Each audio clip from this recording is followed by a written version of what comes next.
Welcome to Censored, a podcast about the blacklist of banned books compiled by the Irish censors.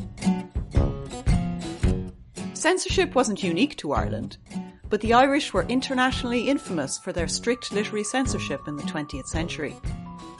The Irish censors did not confine their attention to notorious books, such as Lolita or Lady Chatterley's Lover, but banned thousands of books considered uncontroversial in other English-speaking countries. Shout out to Australia for doing the same thing. Two countries at opposite ends of the earth had remarkably similar puritanical censorship regimes.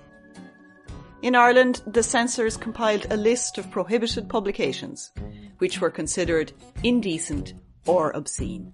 And that's the list I'm going to use to read the books in this podcast.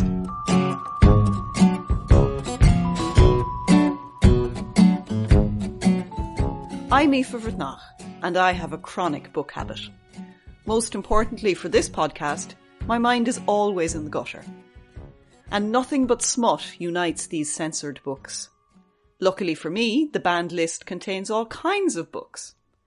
It's time to read the censored books, to appreciate the great books, the good bad books, and the truly awful books. In this podcast, I will read like a censor, but I want to embrace smut, not suppress it. This episode's subject is Brendan Behan's Borstal Boy, published in 1958 and censored in just two countries, Ireland and Australia. I chose Borstal Boy to begin my journey into literary smut because a copy sits innocently on my bookshelves. Like lots of people, I own books that were once censored, and I want to see what depravity lurks in my humble suburban book collection. But first, refreshments. To fortify myself in my debauchery, I'll need something to drink. For each episode, I will choose a beverage from the book. Honestly, I could not drink alcohol when talking about Brendan Behan, a man who drank himself to death. His favourite tipple was apparently a sherry and champagne cocktail. But in this book, Behan is writing about his time in prison when he was 16, so booze does not feature at all. He writes lovingly of mugs of cocoa consumed in his cold cell. So grab a sweet warm beverage, a blanket, and snuggle down for some smut. Borstal Boy is a memoir. It tells of Behan's experiences in British jails and Borstals from 1939 to 1941, where he spent 3 years for terrorist offences. At 16 years old, Behan had travelled to Britain with a bomb-making kit. He hoped his bomb, along with those planted by others, would lead to a united Irish Republic, but he was arrested in his boarding house room just after arriving in Liverpool. Borstal Boy is a memoir about an idealistic Irish boy coming to terms with his personal and political identity in the British penal system. The reason I read it is because it's well known for its exploration of Republican nationalism, and I'm a historian of modern Ireland. We gotta read this sort of book. When I first read it, I wasn't consciously thinking of Borstal Boy as a censored book. I knew it had been banned, but presumed that this was because of its political overtones. It's well known that he's quite critical of republicanism. Lazily, I thought the censorship of this book was politically motivated. When I read it, I found Behan charming, cheeky, and disarming. The opening of the book is very entertaining, funny, and ludicrous. It reads really well aloud, too. He was observant, funny, and sharp, never losing an opportunity to mock himself and everyone else. He cheerfully admits that he had shaved just 4 times before he had been arrested. He was so young and optimistic, more worried about his stomach than the prospect of years in jail. He writes a lot about the physical comfort provided by cocoa and warm blankets, cigarettes, and how tabloid newspapers were a great diversion and entertainment. Although Behan was a lovely young fellow with an irreverent attitude to the sacred cows of Irishness, Catholicism and nationalism, on my first reading I didn't find the book excellent. It feels uneven, repetitive, and a little long. I can't say that I agreed with the New Statesman who described it as, without a doubt, the most important book of its kind published this century. Behan spends a lot of time narrating the prison's daily routine in relatively plain language. The first half of the book, up to page 142, which is set in Liverpool, is much more engaging than the remainder describing his time in Borstal in Wales. There's a baffling amount of detail about prison life in this book. It isn't beautifully written. I thought it was a little boring, to be honest. Women hardly feature at all, apart from his mother, and a mean and barren landlady, and a girl who sensibly refused his offer of a knee trembler against a lamppost. From my first casual reading, I had no memory of rude bits at all. When I read it like a censor, looking for obscenity and indecency, I discovered a totally different text. If you look for it, there is implied smut aplenty in Borstal Boy. By page 8, I knew why it had been banned. Behan writes about his first night in detention and cheekily, but obliquely, describes having a wank. I'll quote it from the book so you can see exactly how he describes it. I put my mind on other things. It was at least and at last permissible to a man in my position. Then I settled myself more comfortably and wondered if anyone else had done it in the same position. I didn't like to mention them by name, even in my mind. Some of them had left the cell for the rope or the firing squad. More pleasantly tired from the exercise, I fell asleep. What's hilarious about this description of masturbation is that Behan draws a direct comparison between his own experience and that of the nationalist heroes imprisoned in British jails. It feels illicit to think of venerated cultural figures masturbating, regardless of your political or national background. It would have been unthinkable in 1958 to imagine the heroes of the 1916 Rising, for example, masturbating between their arrest and execution.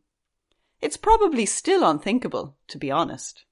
Such a dangerous combination of bawdy physicality and political satire would have been deeply offensive to the censors. This is clearly a joke by Behan, a sly, well-concealed dig at a national culture that worship the dead bodies of heroes while denying their messy, irrepressible sexualities. Behan knew the Ireland he lived in had serious hang-ups about sex. Single pregnant women were cast off by their families and sent to give birth in mother and baby homes. It goes without saying that gay sex was illegal. But even proper socially sanctioned sex between heterosexual married people was not talked about. Books about sex in the context of marriage were just as censored as books referring to gay life. Sex in all forms was taboo. Behan knew that he was a product of the censorship, as people called the censorship regime. In this book, he talks about how British tabloid newspapers were banned, but that his family procured copies anyway. The Behans were a contrary bunch, the sort of Republicans that did not agree with mainstream republicanism, so reading banned newspapers was very on brand. One of the things Behan most enjoyed about his time in prison, if you could say he enjoyed it at all, was reading the tabloids, slowly and carefully, savouring every salacious news story. The cheeky reference to wanking on page 8 isn't the only time Behan acknowledges masturbation, but it's the most elliptical and least easy to spot. As the book progresses, he's more matter-of-fact, but it's never explicit. It's about as sexy as his descriptions of eating dinner or emptying his chamber pot. There is no sex in this book, which is why its banning seemed ridiculous, even at the time. But apart from wanking, there was another reason Borstal Boy may have attracted the censor's attention.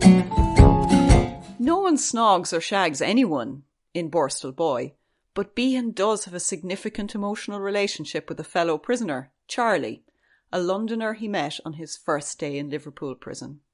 On page 9, Behan says that he stood behind Charlie in the queue for the washing facilities, innocently admiring the back of his neck. You tell yourself that, Brendan.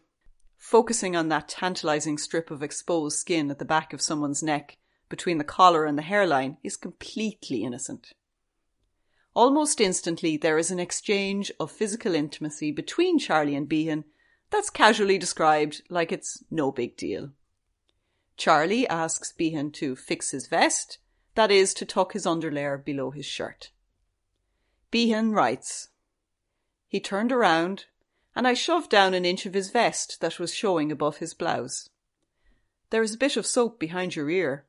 He handed me a towel, and I wiped, carefully, the back of his ears. "Thanks, Paddy." There's some seriously loaded touching going on here. When Behan takes his place at the wash basin, Charlie asks if he has any tobacco, then insists on sharing his bounty with his new friend. But since Behan has wet hands, Charlie says this, and I'm reading from the book directly on page 11. "Your hands are wet, Paddy. I'll shove them in your skyrocket for you." I gave myself a final rinse, bent over the bowl. He put his hands in my trousers pocket. "No bottle, Paddy. That one's got an hole in it." He tried the other side. "That's all right. I'll shove the snout, matches and chewing gum in there." I turned from the bowl, drying myself. "And I'll put the paper inside your shirt so's that old bastard of a grasshopper won't tumble it." He put the news of the world next to my skin, putting his hand round me. "He won't tumble it there, Paddy, under your jacket." Well, the language is very restrained, almost minimal, but this encounter could be potentially very hot. And did I mention that Charlie is wearing a sailor's uniform because he's enlisted in the Royal Navy? Their relationship continues even when they've been locked in their respective cells. Charlie sings a song for Behan in what's described as a young, clear baritone not long in use. Behan responds with a song he says emerges from the Irish resistance to British rule, but it's an allegorical piece where Ireland, a woman, laments her saviour, Bonnie Prince Charlie. I'm not actually sure what the song is, I couldn't quite work it out from the lyrics that he's transcribed. So he sang this song in the Irish language, sure in the knowledge that neither Charlie or any other prisoner would understand a word. For our benefit, he translated some of the lines, but not accurately. Here is the Irish. "Vogeleving a luin o, belahan the chrí is bejas the fog." And below it is the English translation. "Beautiful, lightsome, awesome boy, wide was your heart and mild was your eye." For anyone who reads or speaks Irish, it's quite obvious that the translations don't match. Behan says, "mild was your eye," but the Irish doesn't contain any reference to eyes at all. In fact, that part of the line says, "sweet was your kiss, bejas the fog." He writes most of it in English, and the full verse that he quotes is as follows. "White as new lime, your thighs and hips, your clustering hair and your sweet-bitten lips, my last blaze of strength would die well in their kiss." That's quite something, that verse. The image of a beautiful body laid out with sweet-bitten lips is pretty evocative. And this is the song that Behan chooses to sing to his new friend, Charlie, even though no one else understood a word. Charlie and Behan are best friends throughout the book. The endless prison routine is an opportunity to talk about meeting Charlie, sharing a smoke with Charlie, even showering with Charlie. And I'm going to read you the piece about the shower on page 205.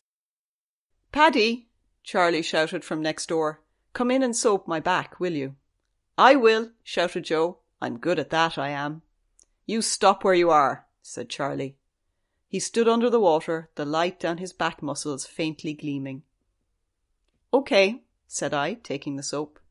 He straightened and stood gravely while I rubbed the soap over him. "Right, kid?" "Right, Paddy. Thanks." It's no wonder there were rumours within the prison that they were more than just friends when this sort of thing was happening. Like the wanking, the importance of the relationship with Charlie is skirted around, concealed, and half acknowledged. There are numerous examples of their closeness, in fact too many to cite really. But the one that made my heart catch was when Behan sang in a concert in the Welsh Borstal and saw Charlie's shining face out in the audience when he had finished. There is no explicit sexual relationship in Borstal Boy, but I think the implied connection between Charlie and Behan would have unsettled and disturbed censors. Many readers would have missed this aspect of the book, like I did the first time, but if you read this book like a censor, it's hard to miss. I'm only guessing, of course. I don't know what offended the Irish censors. But the Australian censors put their opinions of Borstal Boy on record. The super talented Nicole Moore has written about it in her great book, The Censor's Library. It's very funny, worth looking at. Coarse language, piss, shit and bugger offended Australia's censors. I was surprised by this because I didn't think the dialogue was expletive-ridden. I suppose they meant the detailed descriptions of toileting in chamber pots.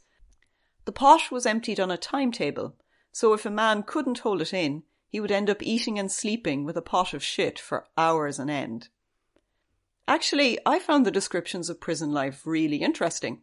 Behan is very evocative on the stench of a prison. The Australian censors thought phrases such as, "You've a neck like a jockey's bollocks," offensive. But such are the speech patterns of contemporary Ireland that I didn't even see this as inappropriate language.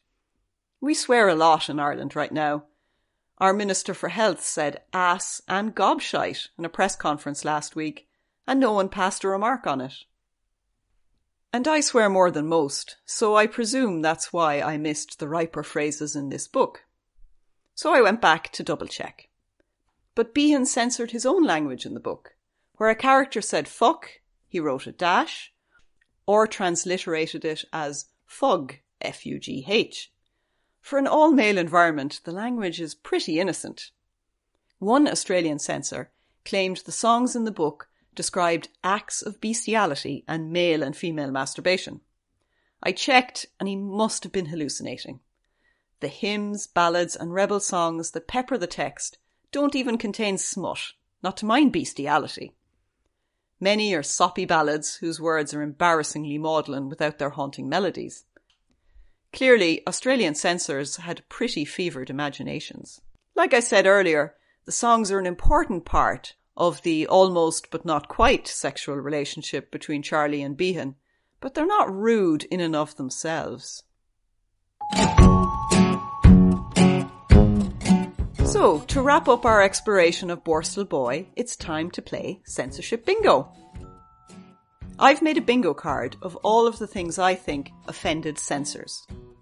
It's only 25 squares, and to be honest, I think that's not enough. I've posted my Censorship Bingo card on Twitter if you want to have a look at it. It's @CensoredPod. So let's see how Borstal Boy fares in Censorship Bingo. Well, firstly, there's swearing, although not a lot of it. Obviously, there's masturbation. As I mentioned, that's the most important sexual aspect throughout the book. You could argue that the whole book is about crime, because Behan was arrested and jailed for terrorism, but I don't think that sort of crime bothered the Irish censors all that much, seeing as memoirs by men famous for their exploits against the British in the 1920s were widely read at the time.